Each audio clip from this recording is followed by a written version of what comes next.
What's going on, everybody? Kennybombx is in the building, and time is flying by. It feels like it was just last week when we got the Dunks and Donuts pack. Now we have already reached a point where in less than 7 days, DLC pack number 3 will be officially released. And based on the little we know about this pack, it sounds like this is going to be the biggest pack we've gotten so far this year. And some people might say that's not really saying much because one person was missing from the first pack, and the second pack was filled with basketball players, but this is definitely where things start to heat up. So I'm excited to jump in here and talk about it. But first, I need you guys to help me out by dropping a like on this video. Just don't forget to smash that subscribe button, because a lot of you guys have been asking me if I'm still going to be doing the DLC giveaways, and the answer is yes. The problem last month was I told you guys I would be giving away the WrestleMania 41 pack, and they never released it. So giveaways will continue next week with pack number 3.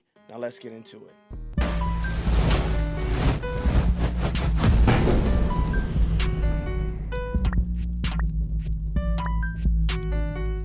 Run, boy, they coming on. Alright, so with next week officially being DLC release week, any moment now, WWE Games should start releasing the entrances for these wrestlers.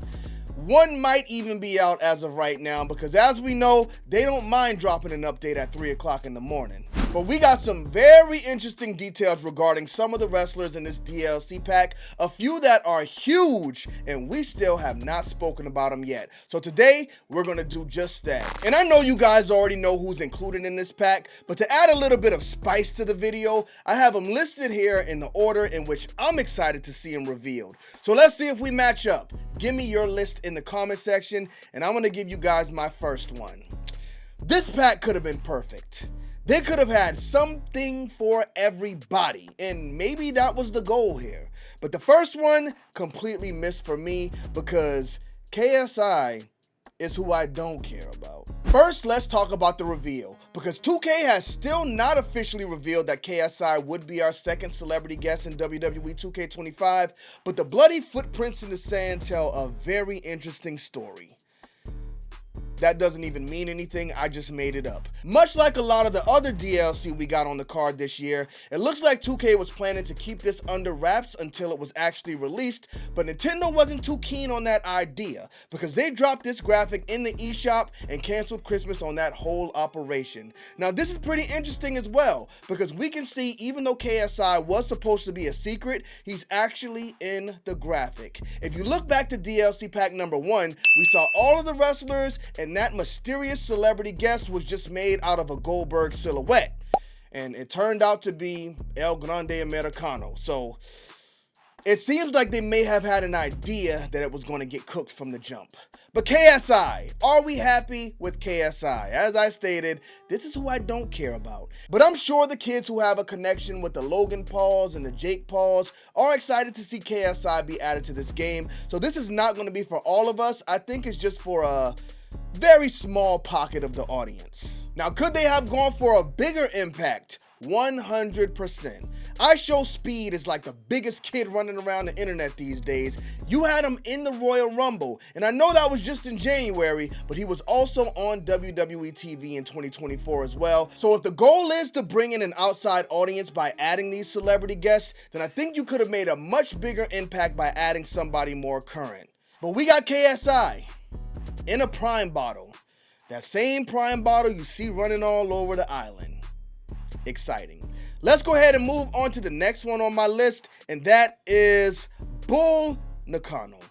Now, Bull Nakano was before my time, but I will say it's good to see them actually add one of the female legends in here, because it's been a big talking point here lately. We are coming off of one of the biggest moments in women's wrestling history, because WWE just finally ran Evolution 2, where we saw a lot of our legendary women's wrestlers from the past. But unfortunately, for some reason, every year, a lot of these legendary women don't only miss the base roster in these WWE games, they never make the DLC list either. Women like Jacqueline, Ivory, Jazz, Tori Wilson, Sable, and I know there's a bigger conversation to have there about Sable, but there shouldn't be. We should be able to honor this woman because she was one of, if not the greatest in the Attitude Era.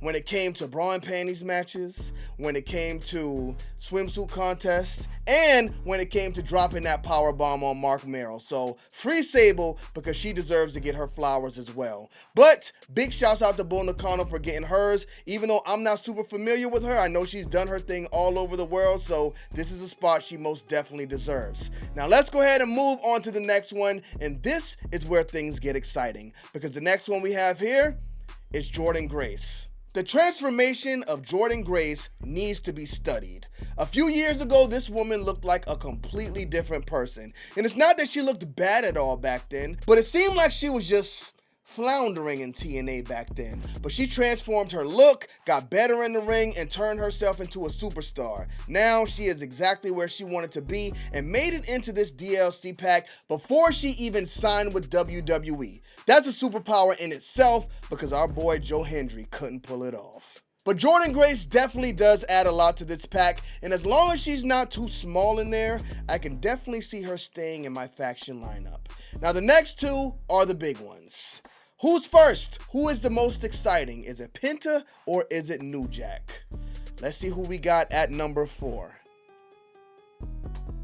We got Penta El Zero M, or whatever they were calling them in AEW. Now, Brian Williams said Penta is going to be everybody's favorite. We've seen a lot of things he was talking about in AEW Fight Forever, like he will be able to take his glove off in the ring, but he will also have his own unique chain wrestling abilities. So those of you who keep chain wrestling turned on should have a special treat when you're using Penta. Now, certain wrestlers are just built for video games. When I say that, I usually think about guys like Jeff Hardy or Ricochet, but in 2025, Penta may be at the top of that list. And it's not just his moveset. The guy's pretty much got everything. First of all, the moveset is fire, but then you look at his attire, he's got a cool mask, he's got cool taunts, and that leads us all the way back to the entrance.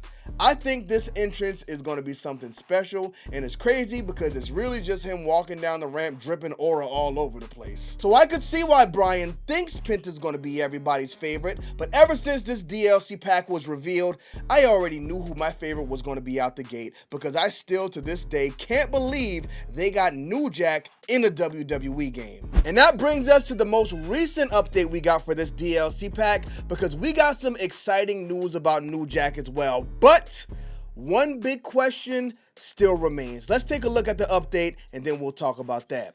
When New Jack is released with DLC Pack 3, he'll come with 2 entrance motions. One that he uses for his normal rule one-on-one matches, and a special entrance that he'll use for non-DQ one-on-one match types. Both entrances are great, but the one he uses for non-DQ match types, again, one-on-one, is amazing, as New Jack will make his way to the ring dragging a garbage can full of weapons. Jack tosses the garbage can in the ring and the weapons will go flying out. When the match starts, the garbage can and spilled weapons will still be in play. And the next thing he gives us here is something that's very interesting, because it sounds like they will be going all out with his presentation. He continues, and his entrance theme will continue to play throughout the match. For those not familiar with New Jack, this is not a bug, it's a feature. So there we have it, 100% confirmation from Brian Williams himself that New Jack's presentation will be exactly what we saw when we saw him in the ring in real life. But there's still one big question. Will he have the Natural Born Killers theme? Paul Heyman said they never had permission to use it when they used it in ECW, so will WWE finally make things right and get this theme for WWE 2K25? At this point, I wouldn't be surprised if they did, because somehow we got 50 Cent Mini-Men. But Natural Born Killers might be a little bit worse. I don't know. We'll see. What do y'all think? And do y'all think that trash can New Jack brings out will finally bring us the thumbtacks we've been wanting for years now? Let me know in the comment section. But thank y'all for tuning into this video. Don't forget to drop a like on it and smash that subscribe button if you have not already. Bomb Squad, let's get to that.